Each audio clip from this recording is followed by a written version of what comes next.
streets of Brooklyn, where stories grow wild to the glow of the stage where the dream meets the child. A quiet flame, a hidden spark, drawn to the words that lit up the dark. Curtains rose and so did he, finding power in poetry.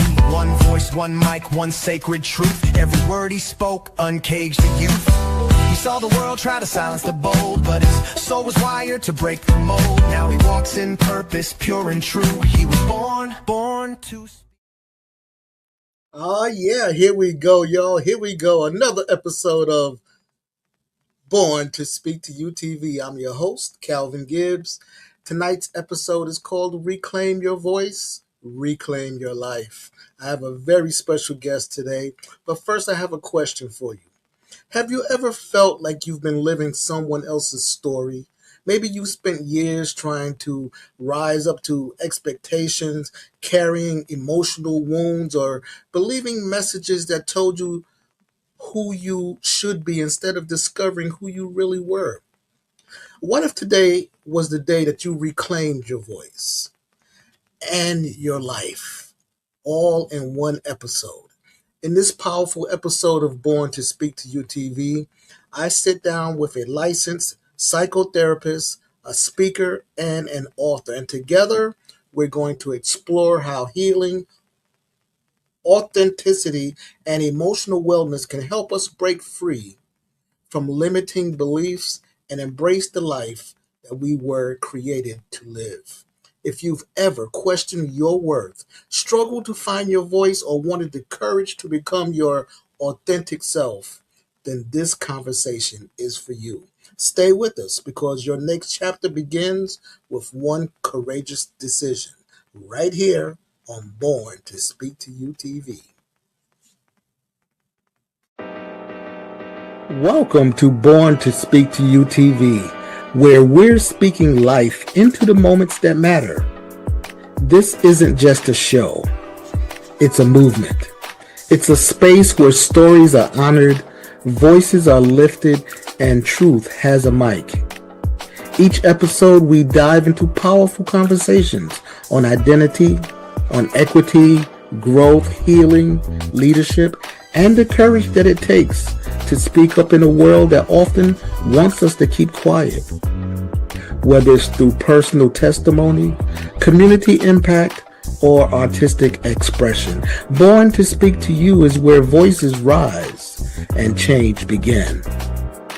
Our mission is simple: to empower people to use their voice, own their truth, and build bridges of communication and understanding. So, sit back or lean in, because you're about to witness what happens when passion meets purpose. This is Born to Speak to You TV. Let's speak life.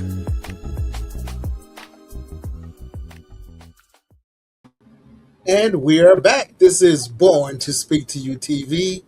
This episode is called Reclaim Your Voice, Reclaim Your Life. And my guest today is Dr. Myron Krys. Let me give him a proper introduction. As I told you earlier, he's a licensed psychotherapist, he's a speaker, he's a scholar, and he's the creator of the 5 R's self-reclamation framework. This is a transformational model that empowers individuals to recognize limiting narratives, release what no longer serves them, and reclaim their authentic voice. They can redesign their lives with intention and receive the goodness that they deserve. So welcome, Dr. Myron Krys, to Born to Speak to You TV. Thank you so much, Calvin. It's a pleasure to be here with you. And I must say, I was jamming on that introduction. I was like, all right, that's a whole groove. Yes, it is. Yes, it is. It's pretty jazzy. I love it. I love it. I love it. So let's jump right into it. I like to say, let's jump right into the deep end. That's where the party's at. Let's get wet.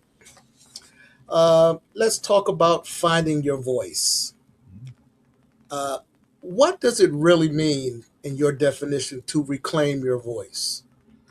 For me to reclaim your voice, and this is the work that I have been doing with clients for since 2018, but also something that's been a lifelong work for myself to find my voice. I think you mentioned I am a singer, so I've been singing. I came out the womb singing me, me, me, me, me.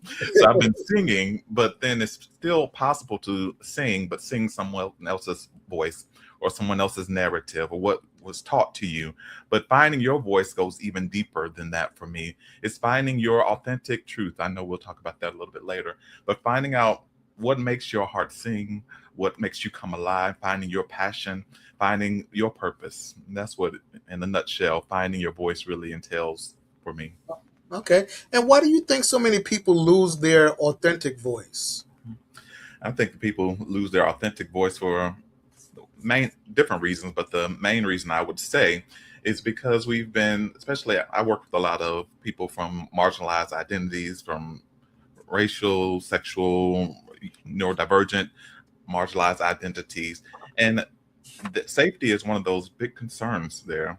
So if I don't feel safe to be me, if I don't feel safe to show up in the ways that I feel most comfortable, if I don't feel safe to say the things that I can, that I want to say, then that keeps me from showing up in my true authentic self. So I think that's one of the main reasons why people aren't able to be free and be themselves, is because of Yeah. those And I narratives. know this, yeah, and I know there's a lot of other reasons why people lose their voice, like their family, uh, their culture, life experiences. You know, these are the things that shape our identity. And well, I'll ask the question to you. How do those things shape a person's identity? From birth, we are shaped by culture. We're shaped by the where we were born, what country we're born in. I was born in Georgia, so may have a little Southern drawl that impacts the way that I show up in the world. When I came to Chicago, people like, "Oh, you got you sound like you country just because you're from the South," types of thing. I never grew up in the country.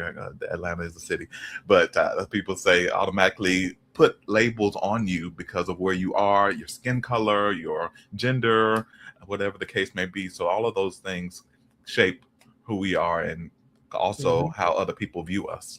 That's correct. And sometimes even with family, you know, you're supposed to act like this, not act like that, or look or dress like this, not dress like that. So I get it. I get it. What are some early signs that someone is living according to someone else's expectation? It's hard to name that, I think, because a lot of times we just do it intrinsically. We just do it automatically because I'm a depth psychologist. So you said we're going deep. That's the work that I do. I don't like being at the surface. You think about an iceberg. You see the tip of the iceberg, and that's just a small piece, but it's so much underneath the water. So in my form of psychology, the goal is to go underneath the water and to start to unearth some of those deeper things that we might not even be aware of. But Right. a lot of these things just we don't even realize we're showing up in certain ways or acting certain ways because we just had to do that even as a 1, 2, 3 year old kid. So that's part of the work that I do, is trying to even get into that unconscious things that we don't even know we're doing and why we're doing those things, which could be from a culture. You mentioned culture, from years and years of people doing the showing up in this way in our family and our culture, and we just repeat the same Got narrative you. that we were given. Okay. Got you. Thank you for that. Let's move to the next segment, which is healing those wounds that are hidden. Mhm. Emotional wounds. How do they influence the decisions that we make? Healing those emotional wounds. How Yeah. do they impact the decisions that we make? Yeah. It impacts everything, in my humble opinion, because those we again, I can't help but keep going back to safety. If I don't feel safe, then I'm moving in fear.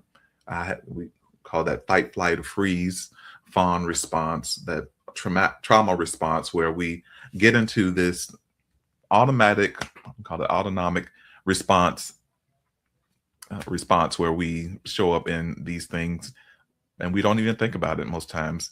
because I don't feel safe. You think about a person who might have gone into war, a veteran, and they have PTSD, post-traumatic stress syndrome, and they are, anytime they even hear fireworks, we just had the 4th of July, hear fireworks, and they automatically feel like they're jolted back into a war combat zone. That's how some of our nervous systems can be, because our nervous system doesn't necessarily know the difference between a real danger and a fake one. So even when I'm coming on here, just to say, and use this as an example, and I'm nervous and my body starts shaking a little bit, I don't even, it might be the same way that I respond if a tiger is chasing after me. The body doesn't know the difference, can't tell the difference, but the response can still feel the same. So even having to be able to see and tell myself I am safe. And those, and those emotional wounds, those are hidden. People really can't see them until something happens and they come to the surface. Yeah. But why do so many people avoid the healing process? People avoid the healing process because it can feel dangerous. It can feel unsafe. Many times we, in relationships, we go to not what's best for us, but what is comfortable. People get into abusive relationships because they grew up in an abusive home and it feels familiar. So sometimes we can mistake familiarity for comfortability. So then when you get into a healthy relationship where someone is talking to you with dignity, like, oh, something feels a little off, or this doesn't feel right, because you're not used to whatever that thing might be. Right. And I'm glad you mentioned about that type of relationship, because to be truly free of that emotional stress or that emotional chains that you're in and get the emotional freedom, there's sometimes forgiveness that has to take place. And what role does that play in the emotional freedom? So forgiving others, but also forgiving yourself. Particularly with clients that I work with, that's one of the major things. Forgiveness is tricky. It's easy. I grew up in a Christian home where they say, you have to forgive. And there is some truth to that. However, I think sometimes we can be too quick, particularly as marginalized people, to forgive and forget people that have harmed us, especially when they continue to harm us. Maybe we should not forget. And that's just a side thought. Maybe we should figure out, I can forgive you, but I'm not going to be connected with you anymore. I'm going to put some distance from me because you are wounding me mentally, spiritually, physically, emotionally, whatever the case may be. So I think there is part of that. But the work that I love to do is to help clients and people to forgive themselves. I should have known better. I should have done this differently. But you did the best you could in the moment. It's like wherever you were psychologically, mentally, emotionally, you did what you thought was best. Now, hindsight is always 20/20, as they say. So it's easy to say, oh, I could have did this, I could have did this. But if you were put back into that same moment 30 years ago, chances are, with what you knew then, you probably still would do the same thing. But being able to say, I did the best I could, and even if I didn't do the best I could, I forgive myself, because the past is the past, but I'm not going to allow that to keep me restrained and keep me locked up so that I can't be free. You know, it's true. A lot of times the word forgiveness is not, or the act of forgiveness is not for the perpetrator. Sometimes it's for the victim as well, right? Yeah. Absolutely. Absolutely. Well, let's put a pin in it right here. We'll take a short break and we'll be right back. This is Born to Speak to You TV. We'll be back in 60 seconds.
we are back. This is Born to Speak to You TV.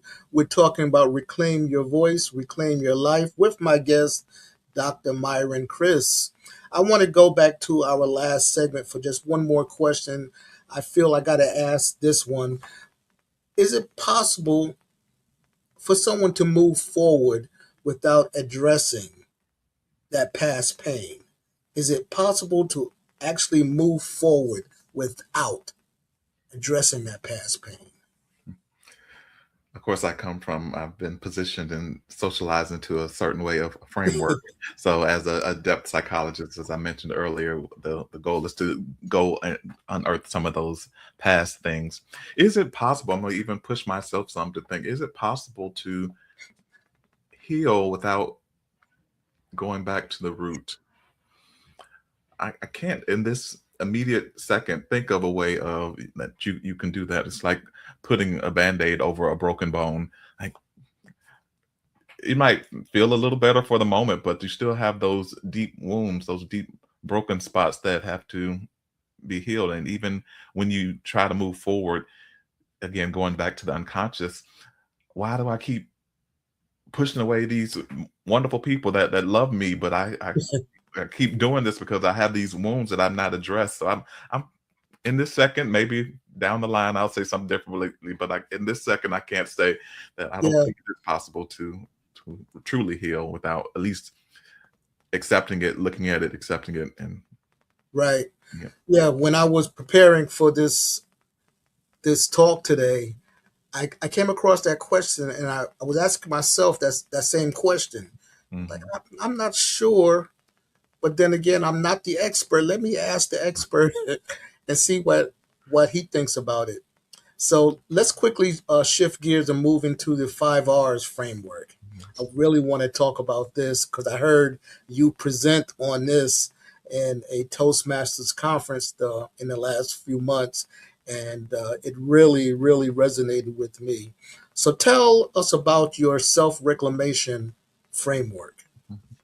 Thank you for this question. So this is a framework that I've been working on for the last couple of years. It's a part of the Identity Reclamation Project. Identities, since I was a kid, was always a huge part. Who am I? And just even to be able to say that and name that, like you used to say when I was growing up, say it with your chest. To be able to name who you are with boldness without trying to hold back or shrink down to say that.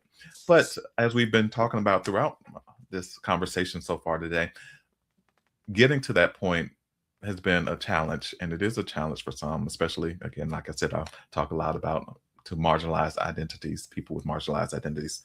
So I drafted this framework with my clients in mind, thinking about what do we need to do to get to where we're trying to go to, which is to be our true, authentic, whole selves, to live the lives that we want to live. So I came up with these. It actually started out with 4 R's. So to recognize the stories and narratives that shaped you, good, bad, and indifferent. Like, we don't want to just focus on the negative. We'll recognize all of those things that have shaped us.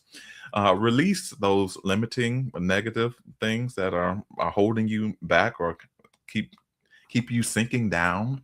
And then you want to reclaim the gifts, the strengths that are inside of you. That reclaiming could also be reclaiming ancestral traditions and rituals, things from your past that we post colonization that we forgot about. I'm African descent, and maybe there's some native African rituals and things that, again, growing up Christian, like my Christianity has said was taboo or was unholy or those types of things. But maybe I need to go back and reclaim some of those things.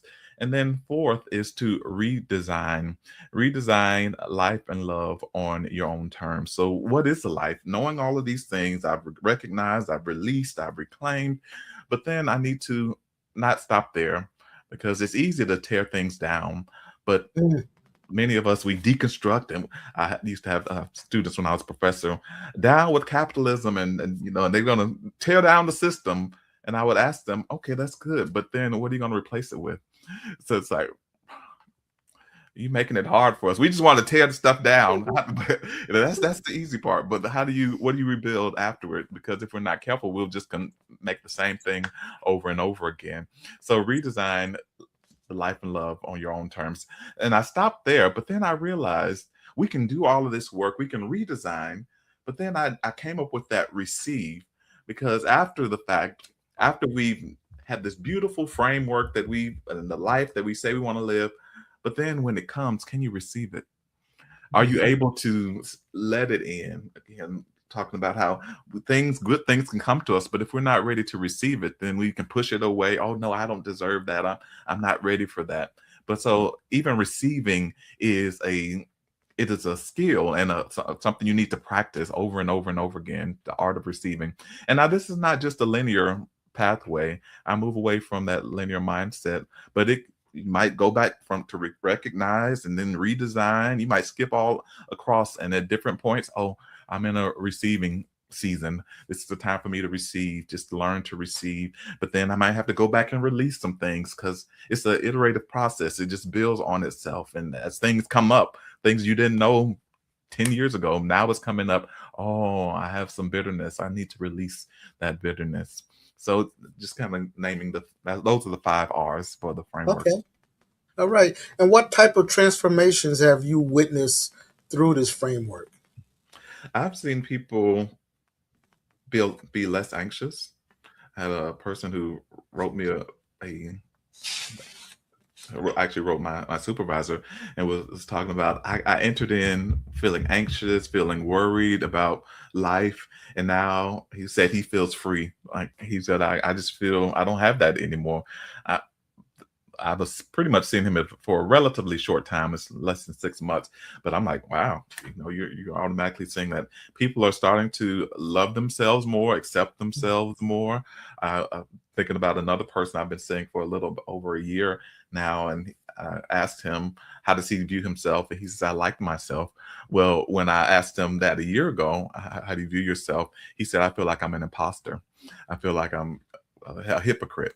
So even just sitting with people and allowing them to work the framework and go through the 5 R's, I'm definitely seeing the changes in people's perspectives and views of themselves. And this is just the beginning. It's only been 2 years that I've been working on this framework. So of course, as any framework, it's a theory, and kind of work it and build on it and see what works, what doesn't work. But Right. Do you think you may come up with a 6th R? I like 5. Five is a good number. I don't see a 6 R at this point. Okay. But, to each of the 5 R's that actually they're broken into 3 subcategories for each of those 5. We don't have time to go into all of those today, but yeah. So it's building and it's growing, and I think hopefully it's going to help even more people as I write about it, and that hopefully through this broadcast and others like it. All right. Well, thank you for that. We're going to have a short break, a message from our sponsor, and we'll be right back with Reclaim Your Voice, Reclaim Your Life. This is Born to Speak to You TV.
And we are back. This is Born to Speak to You TV. We're talking about reclaiming your voice, reclaiming your life with Dr. Myron Krys. Our next segment is called Living Your Best Life. Now, Dr. Krys, I was talking with a friend of mine that I hadn't seen since before the pandemic. And he's like, well, how you doing, man? I'm living my best life. Well, what do you mean? And I had to think about it for a second. And I said, I'm going to ask Dr. MK this one. What does living authentically look like to you every day? Living authentically for me, and I even for the clients that I work with, I try to encourage them to listen to their bodies, listen to their minds, their voice, and to see what resonates with them. There's a technical term we call cognitive dissonance, where you feel two different things pulling against each other. I want to do this, but society tells me this, culture tells me this, I should act this way, I should behave this way. But I see that living your best life is bringing that into alignment, even if that means I'm going to wear what I want to wear, and I don't really care what anyone else thinks, because this is my life. No one else has, when you are in that grave, when we go to die, like, this is your life, and you've only been the one that could live it. So not allowing other people to dictate how you show up. Now, if you are under 18 and you're still living at home, maybe we need to navigate some things. You have to negotiate how to handle that with your people that are paying your bills. So there's some parameters there that we might have to talk about. But as far as if you're living alone, paying your own bills, then Right. do you. Yep. Indeed. So basically, my definition of living my best life was correct because I'm of age. I'm free from corporate America now, and I do employ discipline in myself. I mind my business. Yeah. But if someone asks me something, then I feel that I have reached the stage to say what I want to say. Yeah. Dress the way I want to dress, as you said. If you don't want to know something, don't ask me, because if you ask me, I'm going to let you have it both barrels. you know, and but truly, it's about being happy, and I um, can't think of a time in my life except maybe when I was a child that didn't have responsibilities. And I had mother and brother with me, and everything was we were together as a unit. I don't think I've been more happy than I am now. So, what's one misconception that people have about happiness? Hmm. Or at least one. Yeah. I think one of the misconceptions is just gonna come out of the blue. It's like, oh, it's automatically gonna happen for me. But I think happiness is something that we have to work toward. We have to build. Is not just a one-time thing, but we have to be intentional about creating our own happiness. And if that means cutting some people out of your life that are Debbie Downers or Debo Downers or whatever you want to call them, people that are like judging you or making you feel bad about yourself, even if it's family. Sometimes you have to, like, I can't talk to you as much or at all. I have many clients who have had to disconnect from their families of origin, and they've had to do that. And unfortunately, that's just the thing that they needed to do for their own mental health and peace of mind and own happiness. But I think that is the thing that we have to continue to work toward. It's not a one and done type of thing. Once you get to happiness, you've arrived on that happiness mountain and you're there for the rest of your life. That's probably not the case. We have to continue to work for it. But also, it's a state of mind. You can choose to be happy regardless of what's happening in your life. Indeed. If someone wants to start reclaiming their life today, what would you say would be the very first step they need to take? Mm. The very first step to reclaiming their happiness is to listen, Mm, to listen to, like I mentioned earlier, listening to their voice.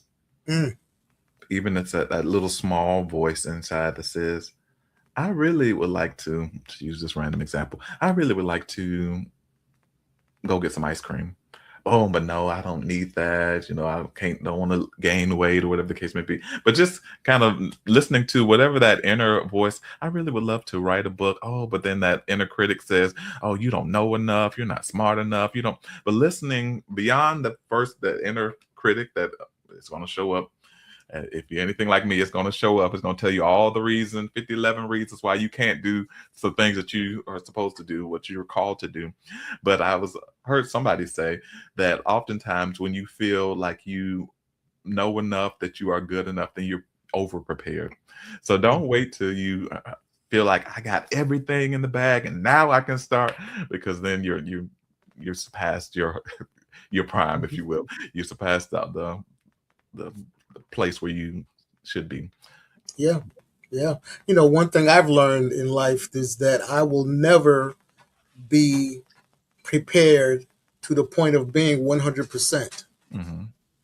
I have tried that and it never worked. It caused anxiety. It caused stress, caused me more stress. I now just go with what I know, and hopefully that's enough to get me to where I need to go. Yeah. I'll pick up some more things along the way to make it happen, but I'll never be 100% where I want to be, because I'm human. I'm not perfect, And that was one of the things even throughout my journey, I got to get all these degrees. I had the 3 masters and a PhD. Now I know enough. And these people that haven't even finished high school and they're out here doing things and making mistakes and learning. I'm like, dang, and I got all these student loan debt, and and they just out here fancy free, just trying and failing again, and they're surpassing me financially. So just don't wait. You don't need a degree or anything to stop you. Just do the work, and if you want to get some degrees, then hey, do that. But don't allow that to be the litmus test to if you should start or something. Amen. Amen. On the topic of living your best life, what do you hope people remember long after reading your work or hearing you speak? Mm-hmm. The one thing, if there is one thing that I would like for them to remember, is to honor their truth. Like we're talking about today, honor their voice, because there's power in being you, power in being who you were created, or even if you don't feel like you were created, but whatever reason why you're put on this earth, why you're on this earth, living into that, showing up. If you feel inclined to make the world a better place, make even just the people in your sphere of influence, the people around you. I want to brighten up someone else's day. But whatever the case may be, just being honest with yourself, no matter what. All right. All right. Well, Dr. MK, thank you so much. We're going to put a pin in it right here. We're going to take a short break and we'll be right back. This is Born to Speak to You TV. See you in 60 seconds.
And we're back. This is Born to Speak to You TV.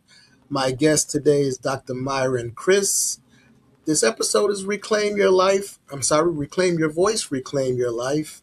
And now, Dr. MK, we're going to play a little game. This is what I like to call 30 seconds to speak life. I'm going to ask you some quick questions, and you have to answer with one sentence if possible. In any case, you have 30 seconds to speak life. Are you ready? I'm ready. Woo. All right, here we go. What's one word that describes your life's mission? Empowering, empowering Hmm, others. okay. What brings you joy? Nature. Hmm, okay, okay. What's a book everyone should read? Woo, that is a tough one. 30 seconds. Ugh. The first thing that comes to mind is Becoming, Michelle Obama. Okay. Next, part two of that. Why? Because she talks about the the work that she's done to become who I would argue her true authentic self, and so it fits right in line with what we're talking about today. Absolutely. Are you a morning person or a night owl? Morning, every day, all day. Yes, sir. A habit that's changed your life. I've said it many times today, but being patient with myself, Hmm, giving okay. myself grace. Finish this sentence. Healing begins when. You reconnect to your truth. Connect to your truth. What's one limiting belief people need to let go of? You're not enough. You're not enough. Love that. Love that. Okay, are you ready? I'm going to keep going. Go ahead. Coffee or tea? Tea all day, every day. All right. All right. If you could speak to your younger self, what would you say? Fail forward. Keep Fail trying. forward?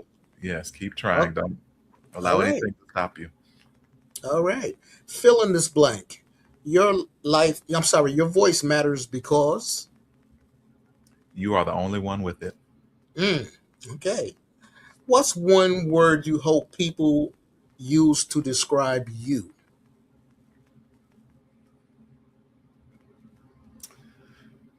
Caring. Okay. Okay. Complete this sentence. Speak life by Speak life by intentionality.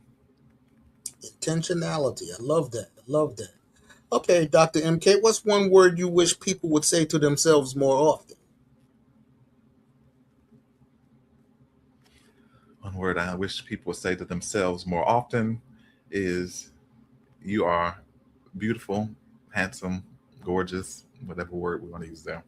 But Okay. encourage themselves. All right. What gives you hope, sir? It gives me hope. It's conversations like this that where we are talking about things that matter. Thank you for that. I'll tell you right now that answer is correct. Uh, what's one fear worth facing?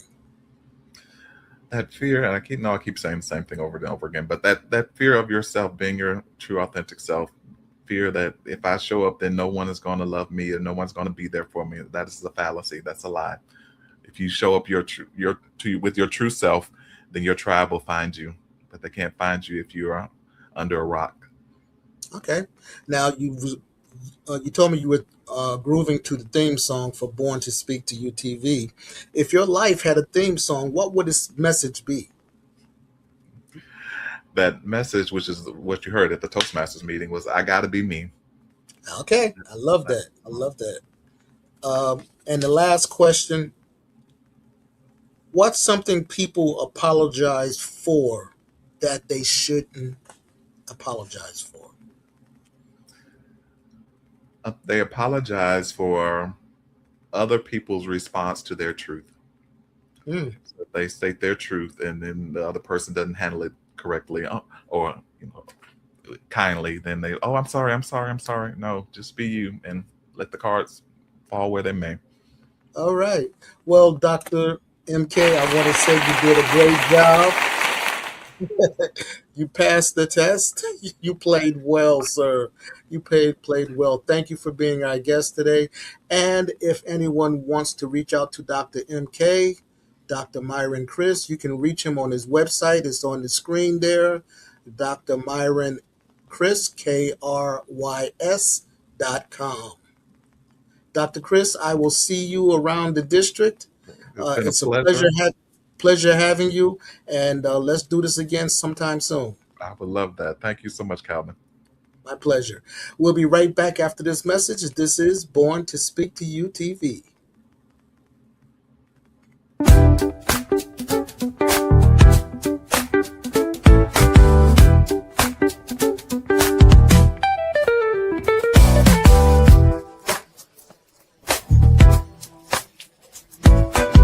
Hi, this is Calvin Gibbs with Born to Speak to You TV, and here's your Born to Rise tip for today.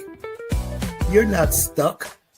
You're just committed to certain patterns of behavior that in the past may have worked for you. But guess what? You've grown past those patterns of behavior. Now they're more harmful than they are helpful. And the reason that you can't move forward is because you keep applying an old formula to a new level in your life.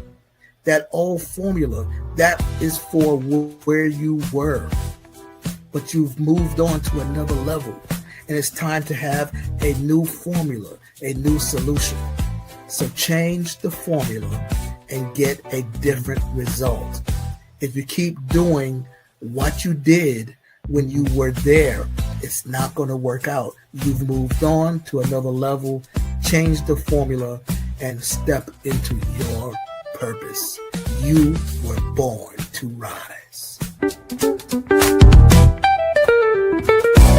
the streets of Brooklyn, where stories grow wild, to the glow of the stage where the dream meets the child. A quiet flame, a hidden spark, drawn to the words that lit up the dark. What an incredible conversation. Today, Dr. MK reminded us that reclaiming our voice isn't always about becoming someone new. It's about rediscovering who we've always been.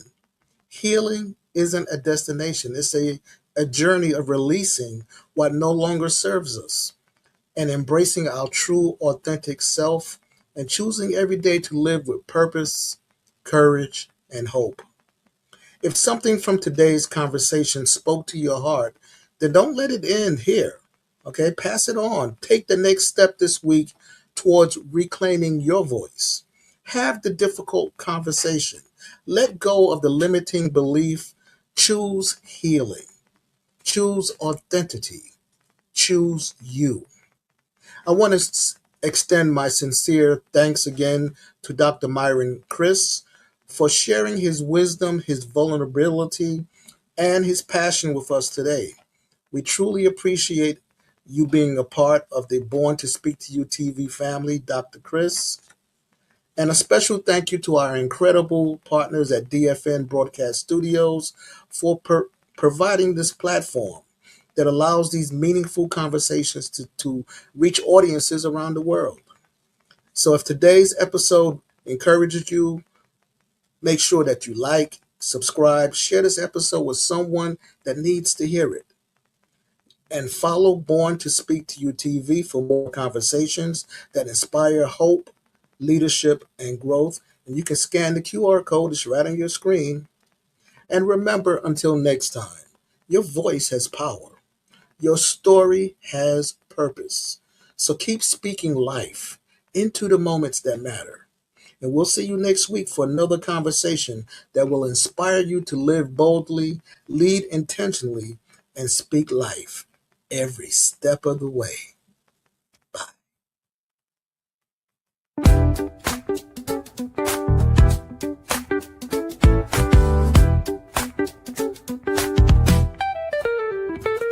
From the streets of Brooklyn, where stories grow wild, to the glow of the stage where the dream meets the child. A quiet flame, a hidden spark, drawn to the words that lit up the dark. Curtains rose, and so did he, finding power in poetry. One voice, one mic, one sacred truth. Every word he spoke uncaged the youth. He saw the world try to silence the bold, but his soul was wired to break the mold. Now he walks in purpose, pure and true. He was born to speak to you. He's got that rhythm in his truth, that fire in his flow. Speaking life into the moment, watch it grow. Every phrase, every beat, a breakthrough cue. Yeah, he was born to speak to you.